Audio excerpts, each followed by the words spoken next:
अंधभक्तांकडे passport पण नाही, त्यांनी दलिंद्री अवलादी पैदा केलेल्या, त्यांचे आई वडील स्वतः बाहेर निघायला पण त्यांना लाज वाटायला लागलेली आहे की चायला मी अशी अवलाद पैदा केली आहे चायला. नमस्कार मित्रांनो, आता मी एक कॉल रेकॉर्डिंग जे अंधभक्ताच्या भावाने सांगितलेला तो किस्सा मी तो शेअर केला.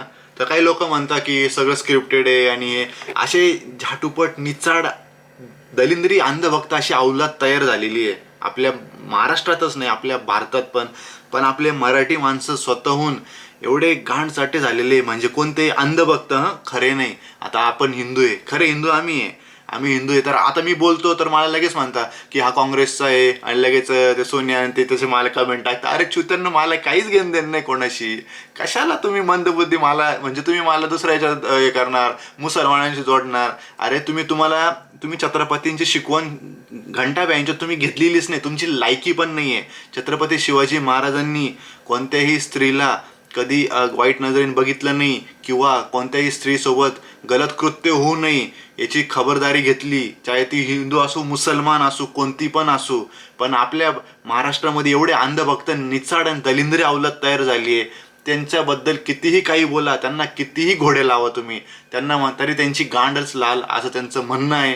पण तरी पण मित्रांनो, मी स्वतः लढत राहणार, कारण की मला या अंधभक्त मुक्त करायचे आणि मी या लढ्यामध्ये तुम्ही मला सामील व्हा. तुम्ही जेवढे सामील होऊन साथ देणार तेवढं आपल्याला आपला महाराष्ट्र वाचवता येणार आहे. कारण आपल्या महाराष्ट्रच नाही, आपला देश पण वाचवायचा आहे आपल्याला, कारण आपल्या देशाची परिस्थिती खूप वाईट आहे मित्रांनो. आता तुम्हाला मी थायबड दाखवतो. मी परत करन्सी एक्सचेंज केली. आता मी निचाडे अंधभक्तांची अवलाद अशी असते, त्या अवलादींना काय समजून सांगावं, काय करावं, काय समजत नाही. आता हे बघा, मी हे थाईबट आहे, हे बघा हजारचे थाईबट आहे बा, दिसले काय, हे हजारचे थाईबट आहे. मी आता करन्सी एक्सचेंज केली परत 3.9 पैसा काहीतरी गेली. म्हणजे तुम्ही विचार करा मित्रांनो, जे लोक अंधभक्तांची लायकी नाही, अंधभक्तांकडे पासपोर्ट पण नाही, त्यांनी दलिंद्री अवलादी पैदा केलेल्या, त्यांचे आई वडील स्वतः बाहेर निघायला पण त्यांना लाज वाटायला लागलेली आहे की चायला मी अशी अवलाद पैदा केली आहे चायला. यार खरंच असे म्हणतात ते, कारण की तुम्ही फोन पण पाहिलाय. त्याच्यामुळे या निचाड अवलादी सुधारणार नाही. या निचाड अवलादींना मी फक्त देवाला सांगेन, माझ्या छत्रपती शिवाजी महाराजांनी जेवढं मेहनत घेऊन आपलं महाराष्ट्र बनवायचं स्वप्न पाहिलं तर ते स्वप्न आपण पूर्ण करू.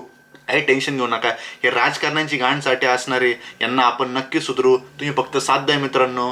प्रत्येक जनता पार्टी तुम्ही म्हटले ना उभं राहून घ्यावं, मी स्वतः राहिलोय, करून घेऊ, काही फरक पडत नाही. तुम्ही मला साथ द्या एवढंच सांगेल. खूप खूप धन्यवाद. प्रत्येक जनता पार्टी जिंदाबाद.